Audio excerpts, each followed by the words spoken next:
The recommended dosage is 1 capsule as maintenance daily, but you can go 2 capsules or even more for enhancement purposes. What we have also a 6-month protocol for dosaging. If you want to see or experience faster results, you can take it 2 to 4 capsules maximum, no? And it's very flexible. Once you notice the beneficial results on you, you can go back to your maintenance. And so this is the 6-month protocol that we are recommending.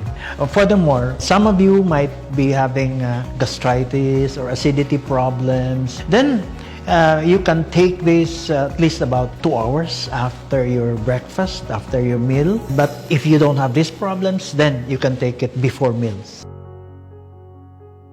What is the target population of elixir placenta? As I mentioned earlier, since the age of 35, you lose about 50% of your stem cells. Then we are starting it earlier than 35. Usually adults, 30 to 60 years old and above are our target population. And children, usually they would not need stem cell therapy, DNA therapy, and anti-inflammation because they have enough stem cells at their young age. But on certain cases, on a case-to-case basis, they may be given in cooperation or in consultation with their attending physician. You can also give it to very young patients like ages 10 and below, 1 capsule. Give it after another day or every other day and see on a 2-week interval the results that you see. If it is positive, then you continue it. If you don't see, then you can shorten the interval. As of now, there are no known adverse effects of elixir placenta. Being a food supplement, any food or any medication or supplements that you take, just observe. If you have any negative reactions, then by all means, you can stop taking it or observe, no? If it is what really caused it. But up to this point, there have been no observed negative or adverse reactions.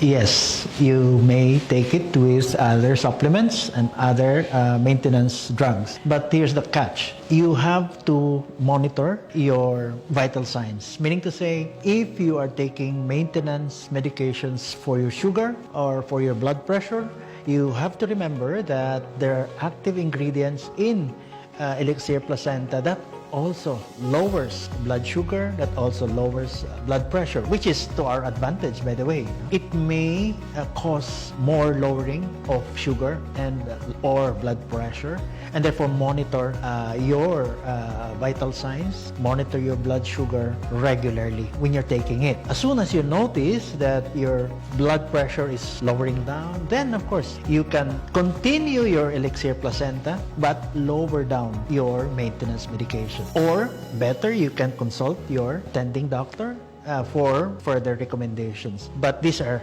positive results regarding maintenance. What about supplements? Can you take it? Of course, you may take together with other supplements that you've been taking. The problem with taking supplements and not taking your maintenance sometimes create problems because others would think that just by taking your supplements, you don't have to take your maintenance, which is a wrong notion. You have to continue your maintenance.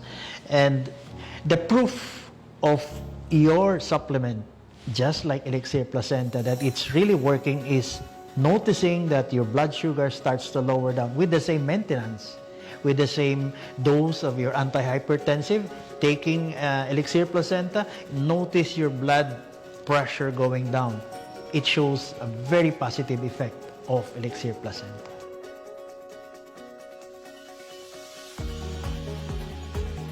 Active ingredients in the anti-inflammatory, 7 of them work hand in hand to lower down blood pressure, lower down blood sugar. And this could affect levels of your blood sugar. Others, it may not. But immune system strengthening is part of them.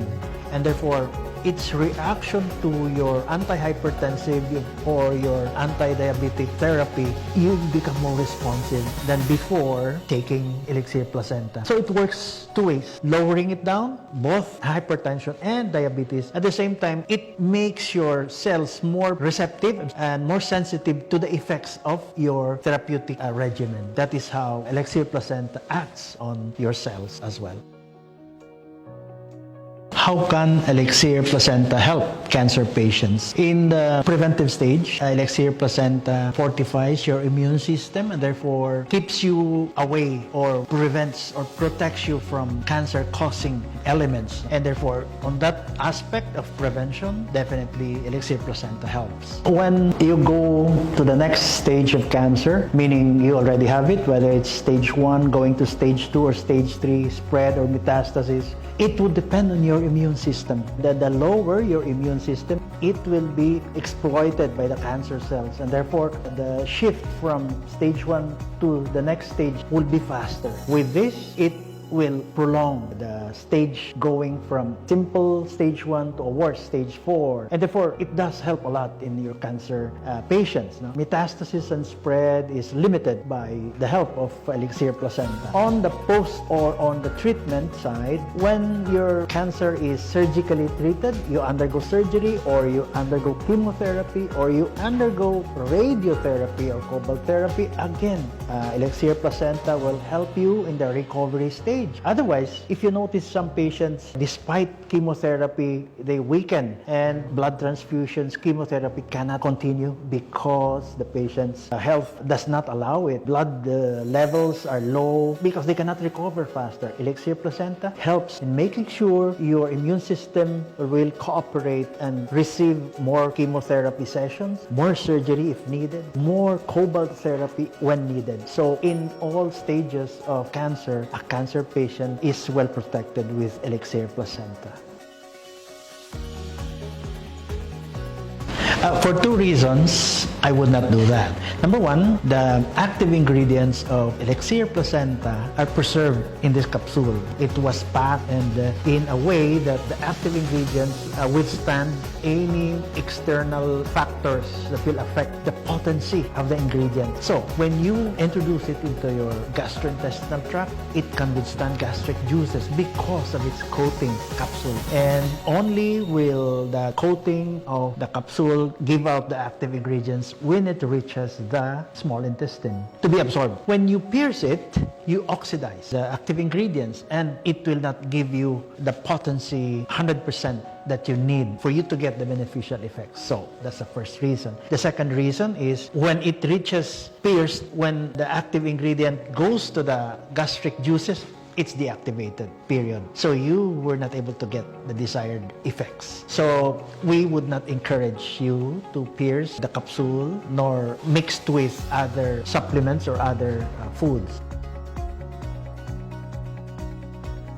Of course they can. It's just like taking any supplement. As I said, it's too late for you to take it when you're having the disease. Why wait to have the disease when you can?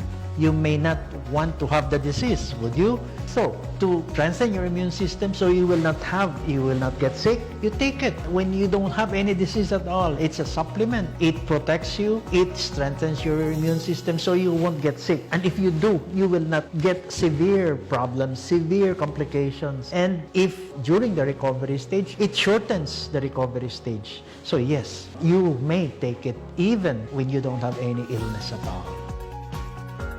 I categorically answer no, there are none. And of course, you don't have to believe me. This product was sent to SGS, which is a very well-known company worldwide that certifies and examines, tests products if they contain hormones, especially harmful hormones. And true enough, we have certificates to prove that this Elixir Placenta is negative for these hormones. You can see our certificate. The recommendations of the manufacturer states that it should be stored in a place, temperature not exceeding 30 degrees centigrade, and no direct exposure to sunlight or exposure to extremes of temperature. We're doing this to keep the active ingredients intact, as fresh as possible. You see, exposing it to these extremes of temperature or to direct sunlight can shorten the effectivity of the active ingredients. So just following the manufacturer's recommendation will maintain the freshness of the active ingredients of Elixir Placenta, and we get the beneficial effects right away.